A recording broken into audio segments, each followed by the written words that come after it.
जय श्री राम प्रभु। हर हर महादेव।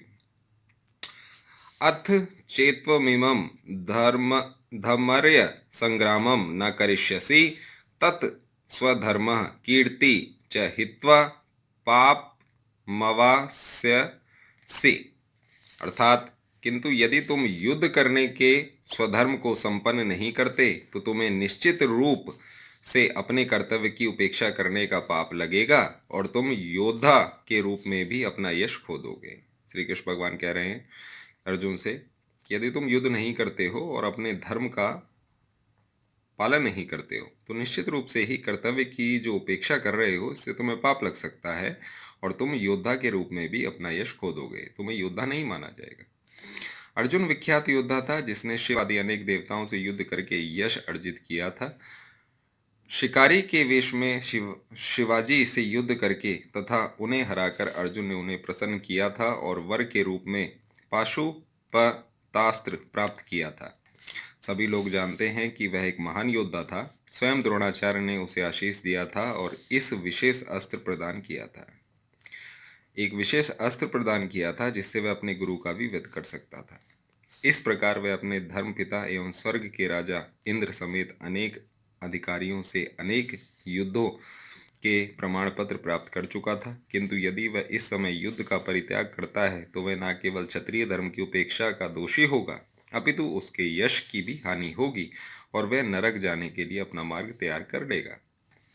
कहने का मतलब, यदि अर्जुन अपने धर्म का पालन नहीं करता तो निश्चय ही नरक के रास्ते पर अग्रसित हो जाएगा।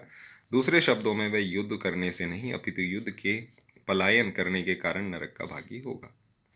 कहने का मतलब, युद्ध करेगा तो स्वर्ग का भागी होगा और युद्ध से पलायन करेगा मतलब युद्ध नहीं करेगा तो नरक का भागी हो सकता है। जय श्री कृष्ण, जय श्री राम।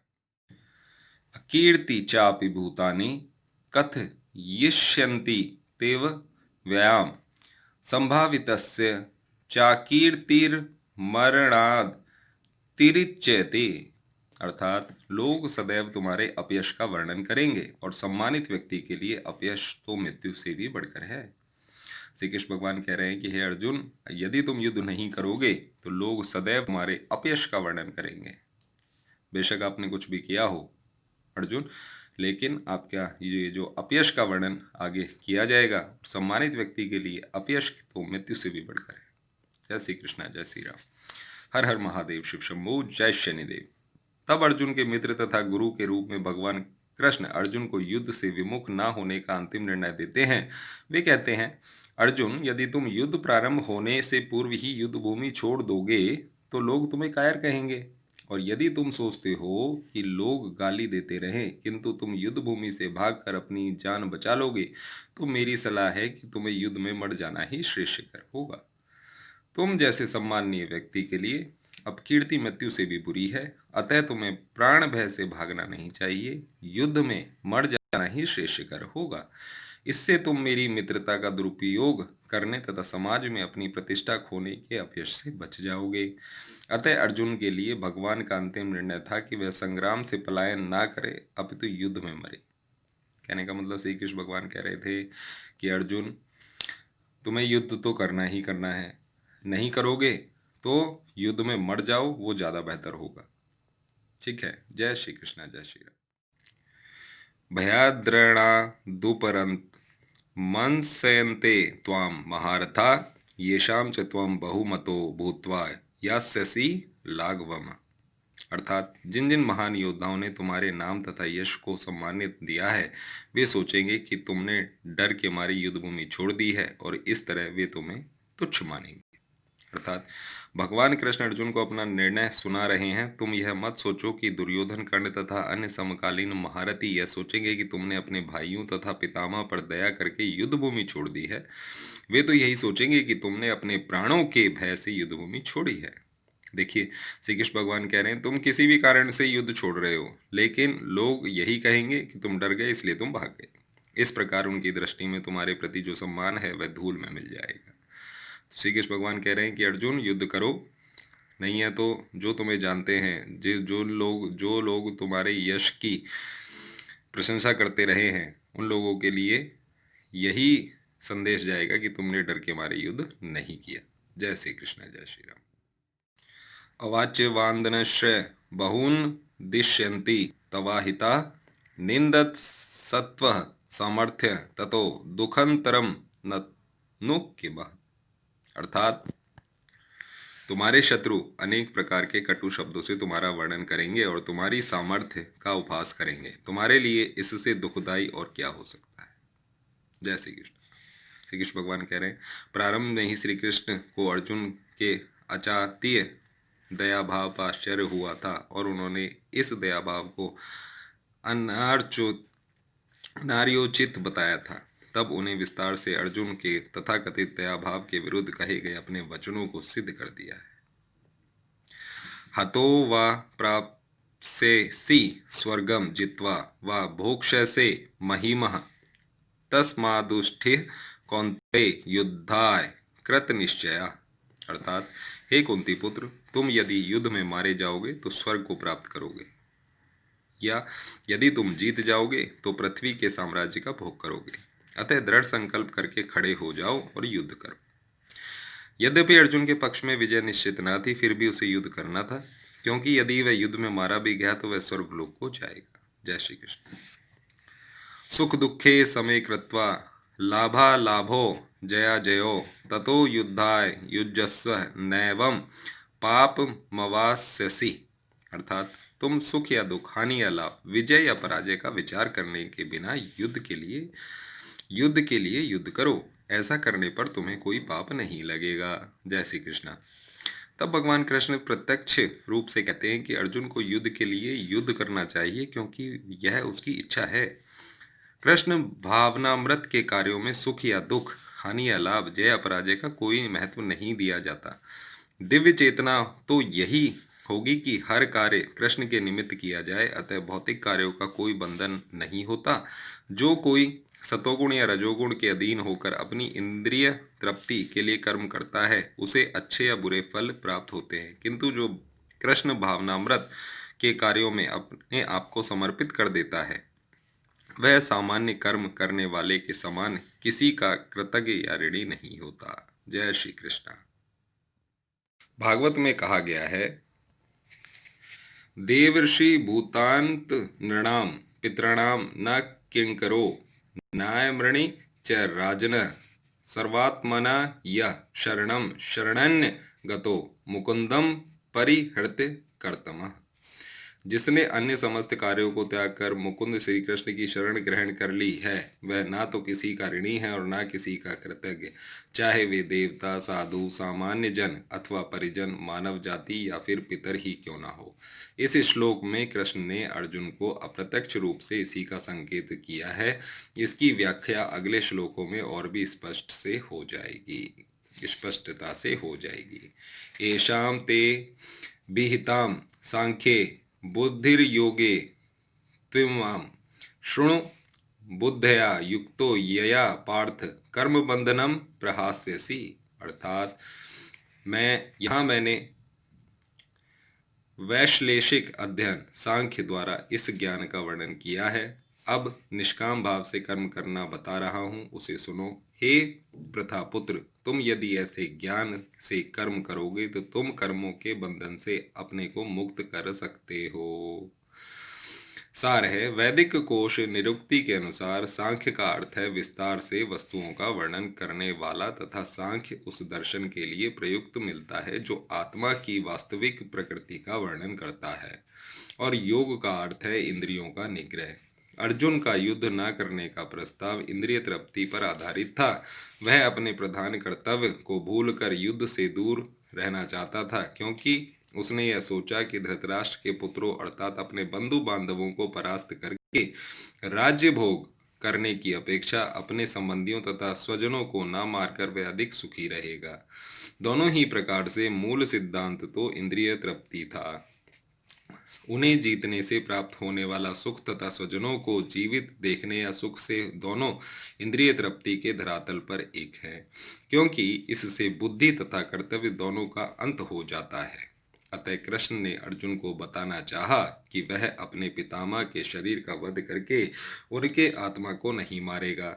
उन्होंने यह बताया कि उनके सहित सारे जीव शाश्वत प्राणी हैं। वे भूतकाल में प्राणी थे, वर्तमान में भी प्राणी रूप में हैं और भविष्य में भी प्राणी बने रहेंगे, क्योंकि हम सब शाश्वत आत्मा हैं।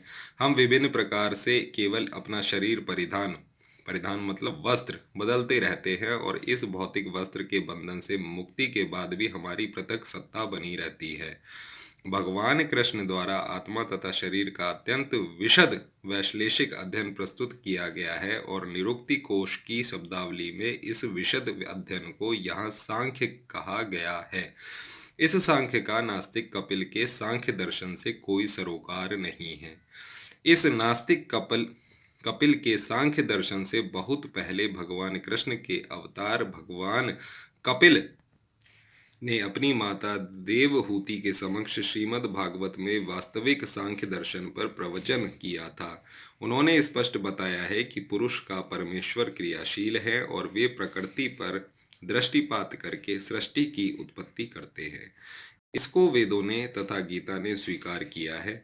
वेदों में वर्णन मिलता है कि भगवान ने प्रकृति पर दृष्टिपात किया और उनमें आणविक जीवात्माएं प्रविष्ट कर दी।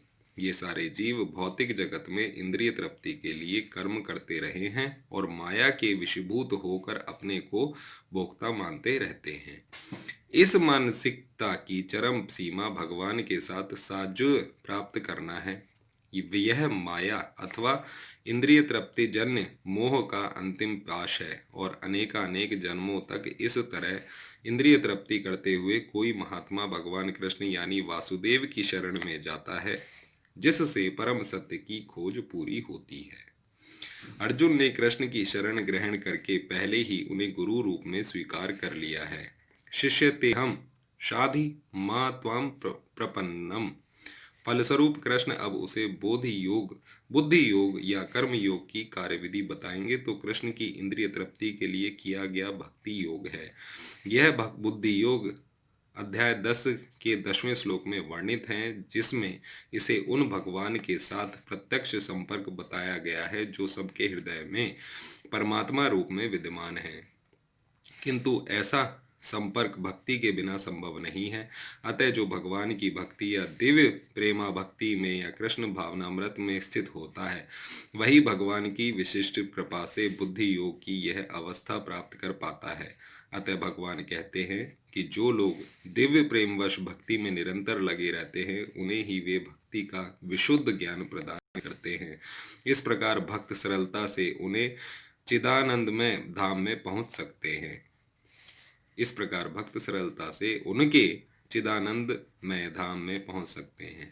इस प्रकार इस श्लोक में वर्णित बुद्धि योग भगवान कृष्ण की भक्ति है और यहाँ पर उल्लेखित सांख्य शब्द का नास्तिक कपिल द्वारा प्रतिपादित अनीश्वरवादी सांख्य योग से कुछ भी संबंध नहीं है। अतः किसी को यह भ्रम नहीं होना चाहिए कि यहाँ पर उल्लेखित सांख्य योग का अनीश्वरवादी संख्या से किसी प्रकार का संबंध है। ना ही उस समय उनके दर्शन का कोई प्रभाव था और ना कृष्ण ने ऐसी ईश्वर विहीन दार्शनिक कल्पना का उल्लेख करने की चिंता की। वास्तविक सांख्य दर्शन का वर्णन भगवान कपिल द्वारा श्रीमद् भागवत में हुआ है, किंतु वर्तमान प्रकरणों में उस सांख्य से भी कोई सरोकार नहीं है। यहाँ सांख्य का अर्थ है शरीर तथा आत्मा का वैश्लेषिक अध्ययन। ठीक है जी, तो सांख्य का अर्थ है शरीर और आत्मा का वैश्लेषिक अध्ययन। सांख्य शब्द जहाँ जाएगा उसका अर्थ यही है। भगवान कृष्ण ने आत्मा का वैश्लेषिक वर्णन अर्जुन को बुद्धि योग या कर्म योग तक लाने के लिए किया। अतः भगवान कृष्ण का सांख्य तथा भागवत में भगवान कपिल द्वारा वर्णित सांख्य एक ही है। ये दोनों भक्ति योग हैं। अतः भगवान कृष्ण ने कहा कि केवल अल्पज्ञ ही सांख्य योग तथा भक्ति योग में भेदभाव मानते हैं। सांख्य योगो पृथक बाला प्रवदिन्ति न पंडिता। निसंदेह अनीश्वरवादी सांख्य योग का भक्ति योग से कोई संबंध नहीं है। फिर भी बुद्धिहीन व्यक्तियों का दावा है कि भागवत गीता में अनीश्वरवादी सांख्य का ही वर्णन हुआ है। अतः मनुष्य को यह जान लेना चाहिए कि बुद्धि योग का अर्थ कृष्ण भावनाव्रत में पूर्ण आनंद तथा भक्ति के ज्ञान में कर्म करना है। जो व्यक्ति भगवान की तुष्टि के लिए कर्म करता है, चाहे वह कर्म कितना भी कठिन क्यों ना हो, वह बुद्धि योग के सिद्धांत के अनुसार कार्य करता है और दिव्य आनंद का अनुभव करता है। ऐसी दिव्य व्यस्तता के कारण उसे भगवत कृपा के स्वतः संपूर्ण दिव्य ज्ञान प्राप्त हो जाता है और ज्ञान प्राप्त करने के लिए अतिरिक्त श्रम किए बिना ही उसकी पूर्ण मुक्ति हो जाती है। कृष्ण भावना भावित कर्म तथा फल प्राप्ति की इच्छा से किए गए कर्म में विशेषतया पारिवारिक या भौतिक सुख प्राप्त करने की इंद्रिय तृप्ति के लिए किए गए कर्म में प्रचुर अंतर होता है। अतः बुद्धि योग हमारे द्वारा संपर्क की कार्य का दिव्य गुण है। जय श्री राम। हर हर महादेव। शिव शंभु। नेहाभिक्रम नाशोक्स्ति प्रत्यावायो न विद्यते स्वल्पम प्यस्य धर्मस्य त्रायते महतो भायात। इस प्रयास में ना तो हानि होती है ना ही ह्रास, अपितु इस पथ पर की गई अल्प प्रगति भी महान भय से रक्षा कर सकती है। जय श्री कृष्ण। कर्म का सर्वोच्च दिव्य गुण है कृष्ण भावनामृत में कर्म या इंद्रिय तृप्ति की आशा न करके कृष्ण के हित में कर्म करना। ऐसे कर्म का लघु आरंभ होने पर भी कोई बाधा नहीं आती है, न कभी इस आरंभ का विनाश होता है। भौतिक स्तर पर प्रारंभ किए जाने वाले किसी भी कार्य को पूरा करना होता है, अन्यथा सारा प्रयास निष्फल हो जाता है। किंतु कृष्ण भावनामृत में प्रारंभ किए जाने वाले कोई भी कार्य अधूरा रहकर भी स्थायी प्रभाव डालता है। अतः ऐसे कर्म करने वाले को कोई हानि नहीं होती, चाहे वह यह कर्म अधूरा ही क्यों न रह जाए। यदि कृष्ण भावनामृत का 1% भी कार्य पूरा हुआ तो उसका स्थायी फल होता है। अतः अगली बार 2% से शुभारंभ होगा, किंतु भौतिक कर्म में जब तक 100% सफलता प्राप्त ना हो तब तक कोई लाभ नहीं होता। अजामिल ने कृष्ण भावनामृत में अपने कर्तव्य का कुछ ही प्रतिशत पूरा किया था, किंतु भगवान की कृपा से उसे 100% लाभ मिला। इस संबंध में श्रीमद् भागवत में एक अत्यंत सुंदर श्लोक आया है। त्वक्त्वा स्वधर्म चरणाम्बुजं हरेर्भजनम कोस्थ पत्तेतो यदि यत्र क वाभ्रद म भूदमुष्य किंग को वार्थ आपतो भजताम स्वधर्मतः। अर्थात यदि कोई अपना धर्म छोड़कर कृष्ण भावनामृत में काम करता है और फिर काम पूरा ना होने के कारण नीचे गिर जाता है तो इसमें उसको क्या हानि, और यदि कोई अपने भौतिक कार्यों को पूरा करता है तो इससे उसको क्या लाभ होगा। अथवा जैसा कि ईसाई कहते हैं, यदि कोई अपनी शाश्वत आत्मा को खोकर संपूर्ण जगत को पाले तो मनुष्य को इससे क्या लाभ होगा। भौतिक कार्य तथा उनके फल शरीर के साथ ही समाप्त हो जाते हैं, किंतु कृष्ण भावनामृत में किया गया कार्य मनुष्य को इस शरीर के विनष्ट होने पर भी पुनः कृष्ण भावनामृत तक ले जाता है। कम से कम इतना तो निश्चित है कि अगले जन्म में उसे सुसंस्कृत ब्राह्मण परिवार में या धनी मानी कुल में मनुष्य का शरीर प्राप्त हो सकेगा, जिससे उसे भविष्य में ऊपर उठने का अवसर प्राप्त हो सकेगा। कृष्ण भावनामृत में संपन्न कार्य का यही अनुपम गुण है। जय श्री कृष्णा। जय श्री राम। हर हर महादेव। शिव शंभु। ओम हनुमते नमः। जय शनिदेव। हर हर महादेव। व्यवसायिक का बुद्धि रेकेह कुरुंदन बहुशाखा ह नताशः बुद्ध यो व्यवसायी नाम। अर्थात जो इस कर्म पर चलते हैं वे प्रयोजन में दृढ़ रहते हैं और उनका लक्ष्य भी एक होता है। हे कुरुनंदन, जो दृढ़ प्रतिज्ञा नहीं है उनकी बुद्धि अनेक शाखाओं में विभक्त रहती है। जय श्री कृष्ण। यह दृढ़ श्रद्धा कि कृष्ण भावनामृत द्वारा मनुष्य जीवन की सर्वोच्च सिद्धि प्राप्त कर सकेगा, व्यवसायात्मिका बुद्धि कहलाती है। चैतन्य चरितामृत में कहा गया है, श्रद्धा शब्दे विश्वास कहे सुदृढ़ निश्चय, कृष्णे भक्ति कैले सर्व कर्म कृत है। अर्थात श्रद्धा का अर्थ है किसी अलौकिक वस्तु में अटूट विश्वास। जब कोई कृष्ण भावना मृत के कार्यों में लगा होता है तो उसे परिवार, मानवता या राष्ट्रीयता से बंध कर कार्य करने की आवश्यकता नहीं होती। पूर्व में किए गए शुभ अशुभ कर्मों के फल से उसे सकाम कर्मों में लगाते हैं। शुभ अशुभ कर्मों के फल ही उसे सकाम कर्मों में लगाते हैं। जब कोई कृष्ण भावनामृत में संलग्न हो तो उसे अपने कार्यों के शुभ फल के लिए प्रयत्नशील नहीं रहना चाहिए। जब कोई कृष्ण भावनामृत में लीन होता है तो उसके सारे कार्य आध्यात्मिक धरातल पर होते हैं, क्योंकि उसमें अच्छे तथा बुरे का द्वैत नहीं रह जाता। कृष्ण भावनामृत की सर्वोच्च सिद्धि देहात्म बुद्धि का त्याग है। कृष्ण भावनामृत की प्रगति के साथ क्रमशः यह अवस्था स्वतः प्राप्त हो जाती है। कृष्ण भावना भावित व्यक्ति का दृढ़ निश्चय ज्ञान पर आधारित है। वासुदेव सर्वम इति स महात्मा सुदुर्लभ। कृष्ण भावना भावित व्यक्ति अत्यंत दुर्लभ जीव है, जो भली भांति जानता है कि वासुदेव या कृष्ण समस्त प्रकरण कारणों के मूल कारण हैं। जिस प्रकार वृक्ष की जड़ सींचने पर स्वतः ही पत्तियों तथा टहनियों में जल पहुंच जाता है, उसी प्रकार कृष्ण भावना भावित होने पर मनुष्य प्रत्येक प्राणी की आर्थिक अर्थात अपनी, परिवार की, समाज की, मानवता की सर्वोच्च सेवा कर सकता है।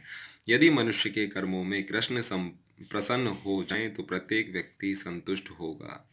किंतु कृष्ण भावनामृत में सेवा गुरु के समर्थ निर्देशन में ही ठीक से हो पाती है, क्योंकि गुरु कृष्ण का प्रामाणिक प्रतिनिधि होता है, जो शिष्य के स्वभाव से परिचित होता है और उसे कृष्ण भावनामृत की दिशा में कार्य करने के लिए मार्ग दिखा सकता है। अतः कृष्ण भावनामृत में दक्ष होने के लिए मनुष्य को दृढ़ता से कर्म करना होगा और कृष्ण के प्रतिनिधि की आज्ञा का पालन करना होगा।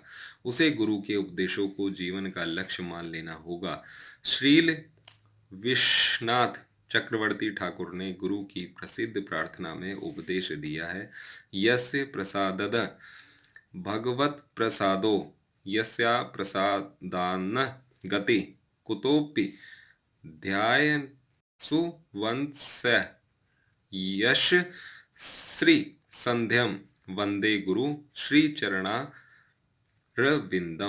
अर्थात गुरु की तुष्टि से भगवान भी प्रसन्न होते हैं। गुरु को प्रसन्न किए बिना कृष्ण भावनामृत के स्तर तक पहुंच जाने की कोई संभावना नहीं रहती।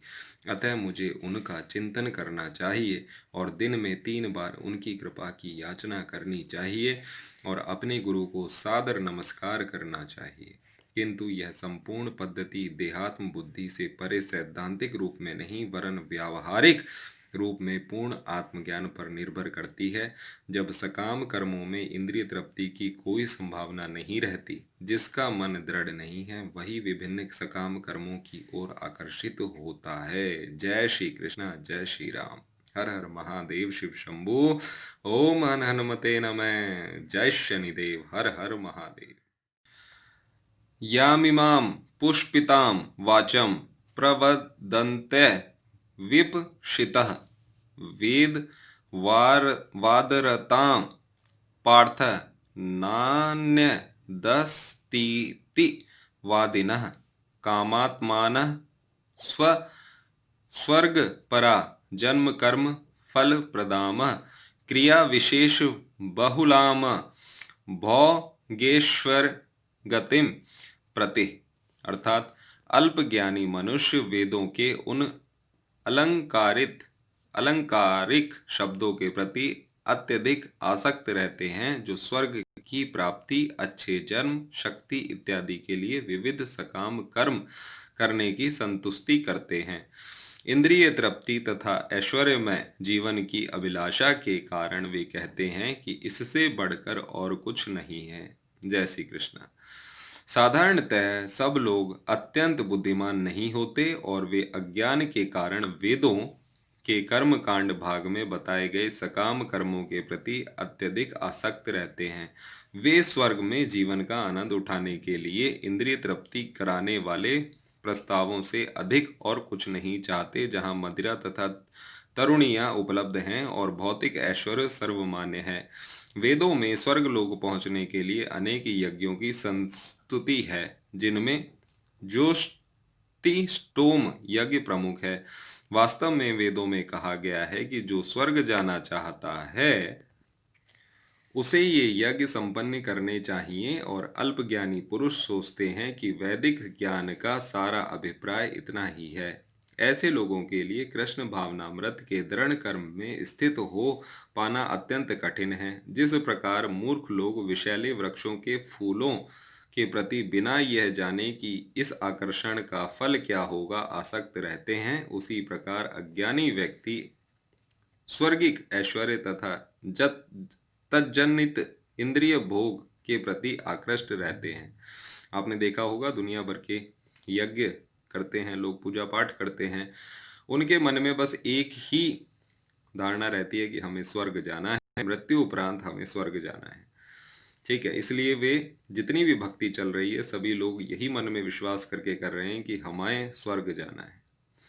श्री कृष्ण भगवान कहते हैं वेदों में कर्मकांड भाग में कहा गया है अशाम सोममृता अभूम तथा अक्षयम है वह चातुर्मास याजिनः सुकृतम भवति। दूसरे शब्दों में जो लोग चातुर्मास तप करते हैं वे अमर तथा सदा सुखी रहने के लिए सोम रस पीने के अधिकारी हो जाते हैं। यहाँ तक कि इस पृथ्वी में भी कुछ लोग सोम रस के लिए अत्यंत इच्छुक रहते हैं जिससे वे बलवान बने और इंद्रिय तृप्ति का सुख पाने में समर्थ हों। ऐसे लोगों को भव बंधन से मुक्ति में कोई श्रद्धा नहीं होती और वे वैदिक यज्ञों की तड़क भड़क में विशेष आसक्त रहते हैं। वे सामान्यतया विषयी होते हैं और जीवन में स्वर्गिक आनंद के अतिरिक्त और कुछ नहीं चाहते। कहा जाता है कि स्वर्ग में नंदन कानन नामक अनेक उद्यान हैं जिनमें दैवी सुंदरी स्त्रियों का संग तथा प्रचुर मात्रा में सोमरस उपलब्ध रहता है। ऐसा शारीरिक सुख निसंदेह विषयी है। अतः ये लोग वे हैं जो भौतिक जगत के स्वामी बनकर ऐसे भौतिक अस्थायी सुख के प्रति आसक्त हैं। जय श्री कृष्ण। भोगेश्वर प्रस कानम तया प्रहृत चेत साम व्यवसायित्मिका बुद्धि समाधो न वधीयते। जय श्री कृष्ण। जो लोग इंद्रिय भोग तथा भौतिक ऐश्वर्य के प्रति अत्यधिक आसक्त होने से ऐसी वस्तुओं से मोहग्रस्त हो जाते हैं उनके मनों में भगवान के प्रति भक्ति का दृढ़ निश्चय नहीं होता। समाधि का अर्थ है स्थिर मन। वैदिक शब्दकोश निरुक्ति के अनुसार समज्ञ अधीयतेस में नाम तत्व या था यम। जब मन आत्मा को समझने में स्थिर रहता है तो उसे समाधि कहते हैं। जो लोग इंद्रिय भोग में रुचि रखते हैं अथवा जो लोग क्षणिक वस्तुओं में मोहग्रस्त हैं उनके लिए समाधि कभी भी संभव नहीं है। माया के चक्कर में पड़कर वे न्यूनाधिक पतन को प्राप्त होते हैं। जय श्री कृष्ण, जय श्री राम, हर हर महादेव। त्रिगुण विषय वेदा निस्त्रय गुण्यो भवार्जुन निर्द्वंदो नित्य सत्वस्थो निर्योग क्षेम आत्मवान। अर्थात वेदों में मुख्यतया प्रकृति के तीनों गुणों का वर्णन हुआ है। हे अर्जुन, इन तीनों गुणों से ऊपर उठो, समस्त द्वैतों और लाभ तथा सुरक्षा की सारी चिंताओं से मुक्त होकर आत्मपरायण बनो। अर्थात सारे भौतिक कार्यों में प्रकृति के तीनों गुणों की क्रियाएं तथा प्रतिक्रियाएं निहित होती हैं। इनका उद्देश्य कर्म फल होता है जो भौतिक जगत में बंधन का कारण है। वेदों में मुख्यतया सकाम कर्मों का वर्णन है जिससे सामान्य जन क्रमशः इंद्रिय तृप्ति के क्षेत्र से उठकर आध्यात्मिक धरातल तक पहुंच सके।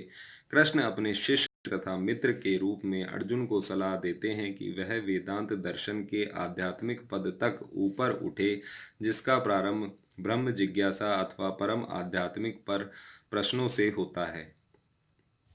इस भौतिक जगत के सारे प्राणी अपने अस्तित्व के लिए कठिन संघर्ष करते रहते हैं। उनके लिए भगवान ने इस भौतिक जगत की सृष्टि करने के पश्चात वैदिक ज्ञान प्रदान किया जो जीवन यापन तथा भव बंधन से छूटने का उपदेश देता है। जब इंद्रिय तृप्ति के कार्य तथा कर्मकांड समाप्त हो जाते हैं तो उपनिषदों के रूप में भगवान साक्षात्कार का अवसर प्रदान किया जाता है। ये उपनिषद विभिन्न वेदों के अंश हैं, उसी प्रकार जैसे भगवत गीता पंचम वेद महाभारत का एक अंग है। उपनिषदों से आध्यात्मिक जीवन का शुभारंभ होता है। जब तक भौतिक शरीर का अस्तित्व है, तब तक भौतिक गुणों की क्रियाएं प्रतिक्रियाएं होती रहती हैं। मनुष्य को चाहिए कि सुख दुख या शीत ग्रीष्म जैसी द्वैतताओं को सहन करना सीखे और इस प्रकार हानि तथा लाभ की चिंता से मुक्त हो जाए। जब मनुष्य कृष्ण की इच्छा पर पूर्णतया आश्रित रहता है तो वह दिव्य अवस्था प्राप्त होती है। जय श्री कृष्णा, जय श्री राम, हर हर महादेव, शिव शंभू। यावनर्थ उप उदपाने सर्वतः समलुप्तोदके तावांस वर्षे वेदषु ब्राह्मणस्य विजानतः। अर्थात एक छोटे से कूप का सारा कार्य एक विशाल जलाशय से तुरंत पूरा हो जाता है। इसी प्रकार वेदों के आंतरिक तात्पर्य जानने वाले को उनके सारे प्रयोजन सिद्ध हो जाते हैं। अर्थात वेदों में कर्मकांड विभाग में वर्णित अनुष्ठानों एवं यज्ञों का ध्येय आत्म साक्षात्कार के क्रमिक विकास को प्रोत्साहित करना है और आत्म साक्षात्कार का ध्येय श्रीमद् भगवत गीता के 15वें अध्याय में इस प्रकार स्पष्ट किया गया है। वेद अध्ययन का ध्येय जगत के आदि कारण भगवान कृष्ण को जानना है। अतः आत्म साक्षात्कार का अर्थ है कृष्ण को तथा उसके साथ अपने शाश्वत संबंध को समझना। कृष्ण के साथ जीवों के संबंध का भी उल्लेख भगवत गीता के 15वें अध्याय में ही हुआ है। जीवात्माएं भगवान के अंश स्वरूप हैं, अतः प्रत्येक जीव द्वारा कृष्ण भावनामृत को जागृत करना वैदिक ज्ञान की सर्वोच्च पूर्णस्था है। श्रीमद् भागवत इसकी पुष्टि इस प्रकार हुई है। अहो बत स्वप्चो तो गरीयानः याजी हाग्रे वर्तते नाम तुभ्यम ते पुस्तपस्ते जुहुवः शस्त्रुरार्य ब्रह्मानु चूर्णामः गृह्णन्ति ये ते। अर्थात हे प्रभु, आपके पवित्र नाम का जप करने वाला भले ही चांडाल जैसे निम्न परिवार में क्यों न उत्पन्न हुआ हो, किंतु वह आत्म साक्षात्कार के सर्वोच्च पद पर स्थित होता है। ऐसा व्यक्ति अवश्य ही वैदिक अनुष्ठानों के अनुसार सारी तपस्याएं संपन्न किए होता है और अनेकानेक बार तीर्थ स्थानों में स्नान करके वेदों का अध्ययन किए होता है। ऐसा व्यक्ति आर्य कुल में सर्वश्रेष्ठ माना जाता है। अतः मनुष्य को इतना बुद्धिमान तो होना ही चाहिए कि केवल अनुष्ठानों के प्रति आसक्त न रहकर वेदों के उद्देश्य को समझे और आधिकाधिक इंद्रिय तृप्ति के लिए ही स्वर्गलोक जाने की कामना ना करे। इस युग में सामान्य व्यक्ति के लिए ना तो वैदिक अनुष्ठानों के समस्त विधि विधानों का पालन करना संभव है और ना सारे वेदांत तथा उपनिषदों का सर्वांग अध्ययन कर पाना सहज है। वेदों के उद्देश्य को संपन्न करने के लिए प्रचुर समय, शक्ति, ज्ञान तथा साधन की आवश्यकता होती है।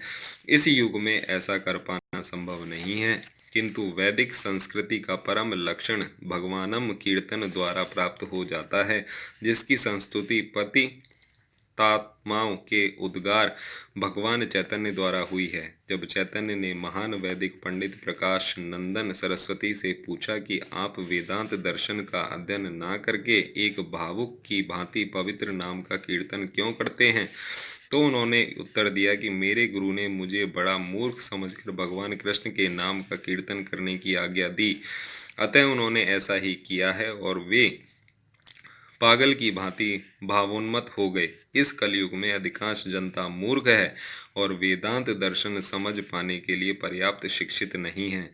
वेदांत दर्शन के परम उद्देश्य की पूर्ति भगवान के पवित्र नाम का कीर्तन करने से हो जाती है। वेदांत वैदिक ज्ञान की पराकाष्ठा है और वेदांत दर्शन के प्रणेता तथा ज्ञाता भगवान कृष्ण हैं। इस सबसे बड़ा वेदांती तो वह महात्मा है जो भगवान के पवित्र नाम का जप करने में आनंद लेता है। संपूर्ण वैदिक रहस्यवाद का यही चरम उद्देश्य है।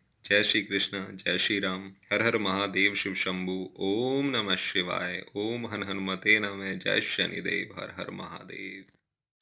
कर्मण्येवाधिकारस्ते माँ फलेषु कदाचन माँ कर्म फल हेतु भूरिमा ते संगोस्तत्व कर्मणि। अर्थात तुम्हें अपना कर्म कर्तव्य करने का अधिकार है, किंतु कर्म के फलों के तुम अधिकारी नहीं हो। तुम ना तो कभी अपने आप को अपने कर्मों के फलों का कारण मानो, ना ही कर्म ना करने में कभी आसक्त हो। यहाँ पर तीन विचारणीय बातें हैं। कर्म अर्थात स्वधर्म, विकर्म तथा अकर्म। कर्म स्वधर्म के कार्य हैं जिनका आदेश प्रकृति के गुणों के रूप में प्राप्त किया जाता है। अधिकार की संपत्ति के बिना किए गए कर्म विकर्म कहलाते हैं और अकर्म का अर्थ है अपने कर्मों को ना करना। भगवान ने अर्जुन को उपदेश दिया कि वह निष्क्रिय ना हो, अपितु फल के प्रति आसक्त हुए बिना अपना कर्म करे। कर्म फल के प्रति आसक्त रहने वाला भी कर्म का कारण है। इस तरह वह अनेक कर्म फलों का भोक्ता होता है। जहाँ तक निर्धारित कर्मों का संबंध है, वे तीन उप श्रेणियों के हो सकते हैं, यथा नित्य कर्म, आपातकालीन कर्म तथा इच्छित कर्म। नित्य कर्म फल की इच्छा बिना शास्त्रों के निर्देशानुसार सतोगुण में रहकर किए जाते हैं। फल युक्त कर्म बंधन के कारण बनते हैं, अतः ऐसे कर्म अशुभ हैं। हर व्यक्ति को अपने कर्म पर अधिकार है, किंतु उसे फल से अनासक्त होकर कर्म करना चाहिए। ऐसे निष्काम कर्म निसंदेह मुक्ति पथ की ओर ले जाने वाले हैं। अतः भगवान ने अर्जुन को फलासक्ति रहते रहित होकर कर्म अर्थात स्वधर्म के रूप में युद्ध करने की आज्ञा दी। उसका युद्ध विमुख होना आसक्ति का दूसरा पहलू है। ऐसी आसक्ति से कभी मुक्ति पथ की प्राप्ति नहीं हो पाती। आसक्ति चाहे स्वीकारात्मक हो या निषेधात्मक, वह बंधन का कारण है। अकर्म पापमय है, अतः कर्तव्य के रूप में युद्ध करना ही अर्जुन के लिए मुक्ति का एकमात्र कल्याणकारी मार्ग था। जय श्री कृष्ण, जय श्री राम। तो आपने देखा कि एक बहुचर्चित श्रीमद् भगवत की गीता का एक श्लोक, कर्मण्येवाधिकारस्ते मा फलेषु कदाचन मा कर्म फल हेतु भूर्मे ते संगोस्तत्व कर्मिणा। कर्मणि अर्थात हमें कर्म करना चाहिए। कर्म से क्या फल प्राप्त होगा उसकी चिंता किए बगैर कर्म के मार्ग पर अग्रसित रहना चाहिए। कर्म भी तीन प्रकार के होते हैं, नित्य कर्म, आपातकालीन कर्म तथा इच्छित कर्म। सभी कर्मों में हमें कर्म करने पर ध्यान देना चाहिए। कर्म का फल भगवान कृष्ण पे छोड़ देना चाहिए। जय श्री कृष्ण, जय श्री राम, हर हर महादेव, शिव शंभु, ओम नमः शिवाय, ओम नमः शिवाय, ओम नमः शिवाय, ओम नमः शिवाय। ओम राम रामाय नमः, ओम हन हनुमते नमः। सभी देवताओं की जय हो। जय शनिदेव, हर हर महादेव।